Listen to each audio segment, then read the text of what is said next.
Hello guys, welcome back to my channel. Today I'm going to take you for a little drive and a little bit of a talk. Now we've just hit the new year, so I'm going to jump on the bandwagon and talk about some goal setting, some New Year's resolutions and things like that, because I've had to change the way that I think about goals and goal setting in the last couple of years. I think it might be useful for some people, particularly those who are kind of looking to get in the gym, start the whole new year, new me kind of process.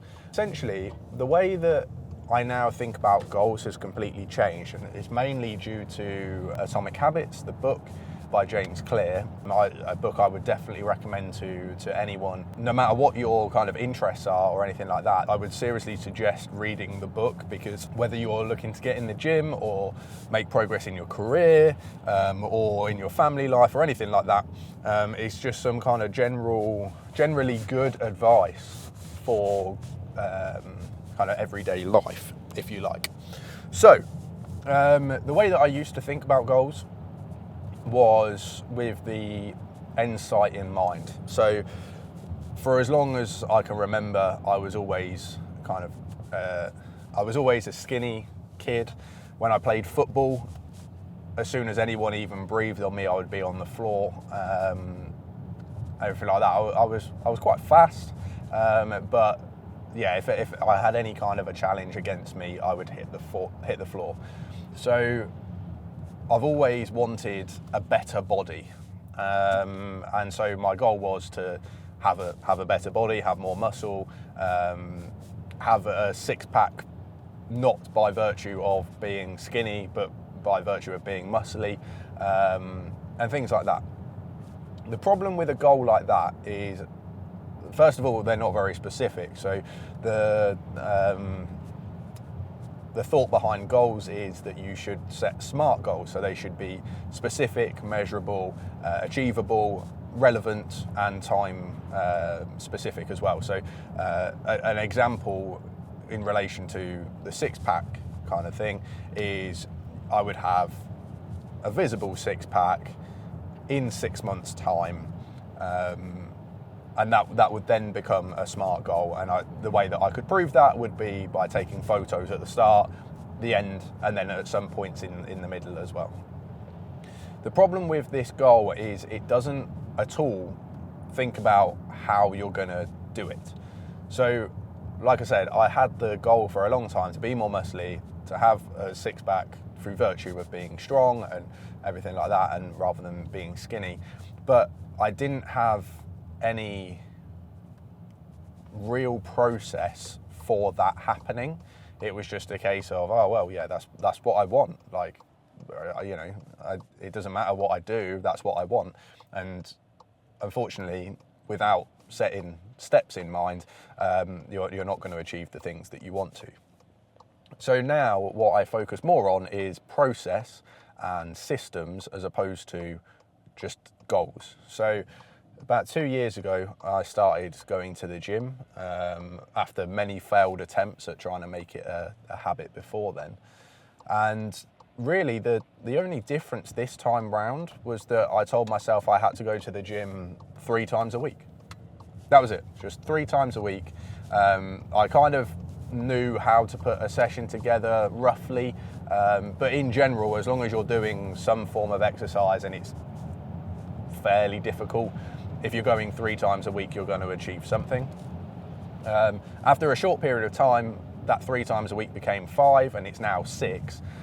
But the only difference that's kept me going to the gym really is the fact that rather than saying, I want to get stronger, I want to get bigger, I want to have a better body, I'm now saying, I'm going to go to the gym 3 times a week, or 5 times a week, or 6 times a week. That's the only difference.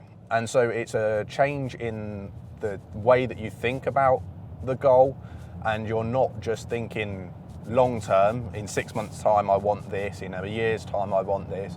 You're actually setting something that you can do today to move towards that goal. And that's the key really, is stop thinking about, in 5 years' time I want this. That's fine, but you need something that you can do today and tomorrow and next week and next month that's going to work you towards there. It's like seeing a building and saying, I want to be on top of that building. and then grabbing a ladder that has no rungs on it. It's just the bottom rung and the top rung. You need something to fill the gap so that you know what to work on each day to start working towards those goals. There's a big focus at the moment around New Year's resolutions. It's the new year, and so people tend to set New Year's resolutions, but they kind of go into it a little bit blind, for want of a better phrase.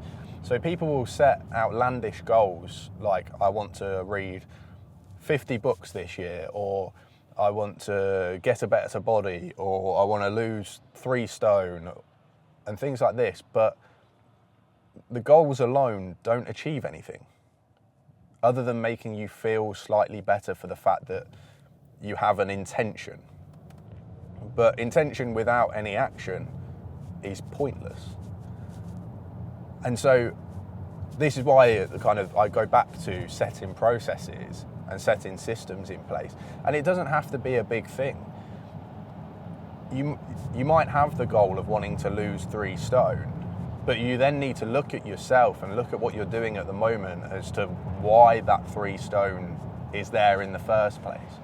And unless you are kind of already of a very healthy weight or like a very slim figure, the chances are it's because you're not doing much exercise, or you're eating too much food for your calorie expenditure.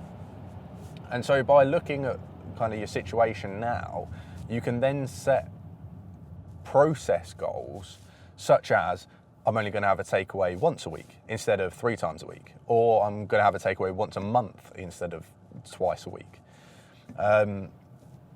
You can start eating more whole foods to replace those takeaways. You can start calorie tracking each day. You could increase your water intake. There's all these little things that over time make a big difference. One of the other things that James Clear makes evident in Atomic Habits is that we set massive goals and then don't achieve them because they're massive goals and they take a lot of work, and we don't always think about the amount of work that they take.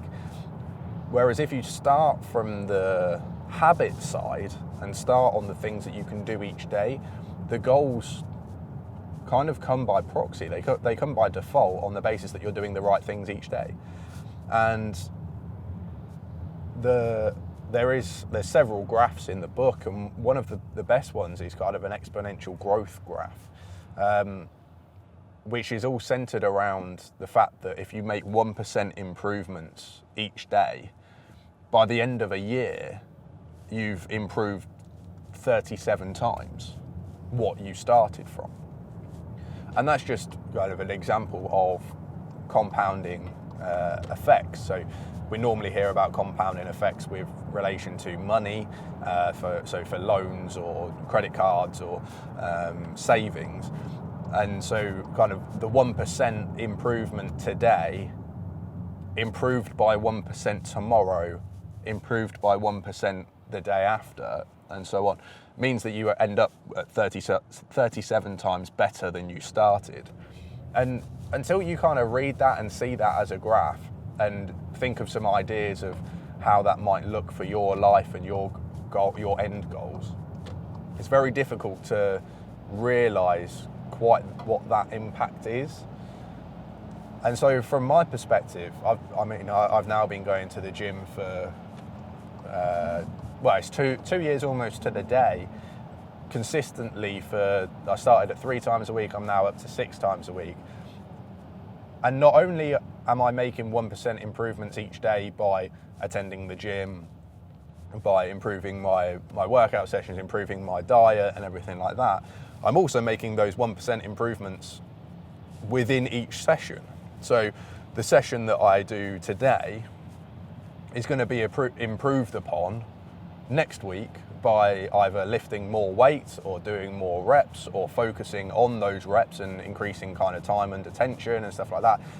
All of these things depend on what your goals are with going to the gym.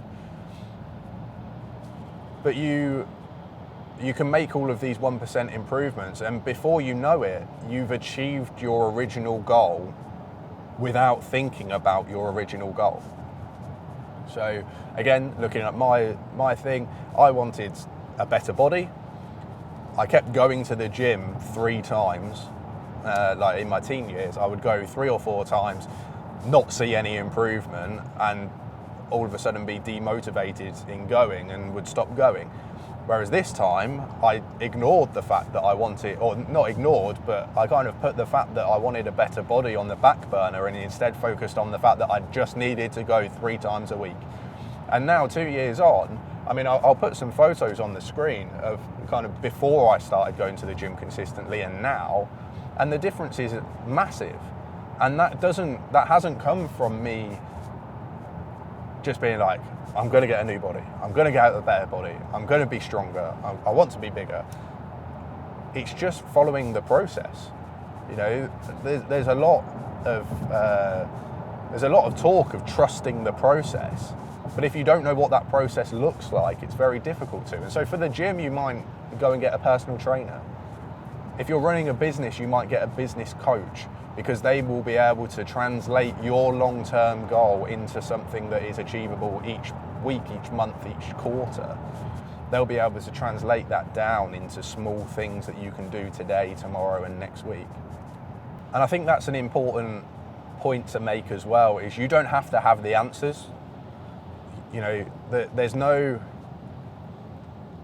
there seems to be this idea in the world or in society nowadays that the person that struggles the most gets some kind of extra credit. If you look at it from a pure kind of statistic standpoint, the businesses that do the best and the people that do the best just have the best information generally.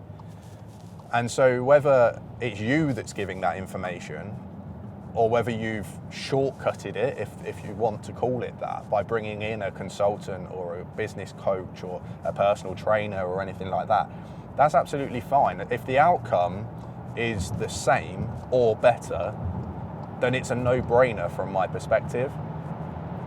And there will be times where you think, oh, well, that money could be better spent, or I can achieve this on my own, like I don't need someone else. But sometimes just having a little check-in with someone can be useful.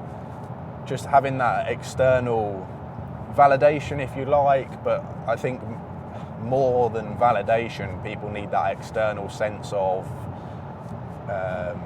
you can call it external validation if you like, but I think what people need more is external accountability to be able to say, you know, have I achieved what I said I was going to achieve? Have I done the things that I said I would do?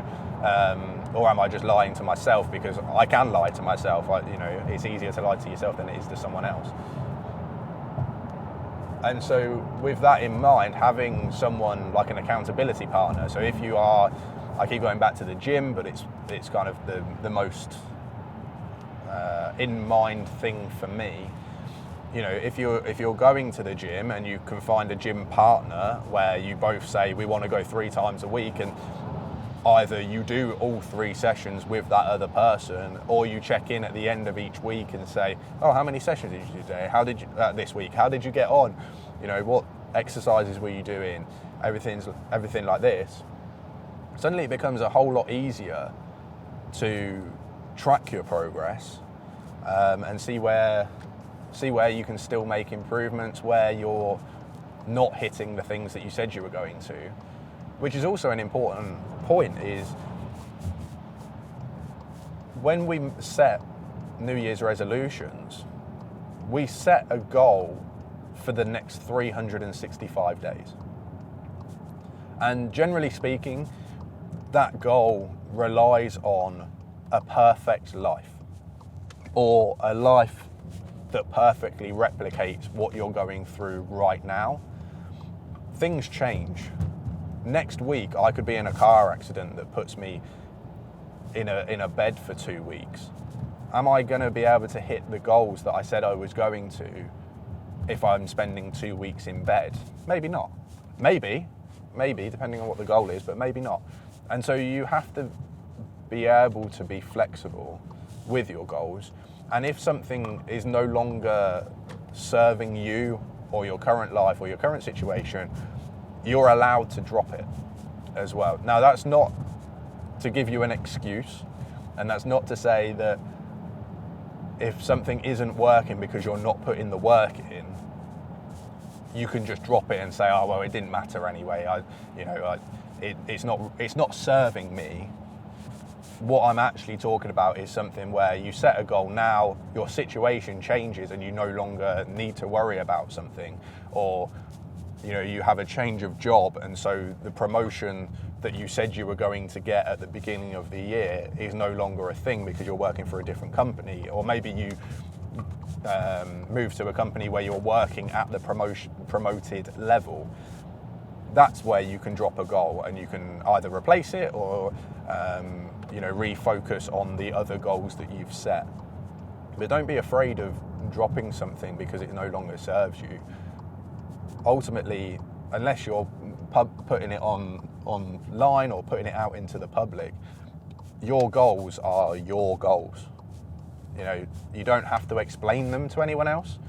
You don't have to make excuses to anyone else or anything like that. It is useful to have an accountability partner, but you don't have to explain to everyone why. If you want to drop something, you can drop something. That is well within your right to do as a human being. And so, don't hold yourself to a perfect standard for no purpose or for no particular benefit.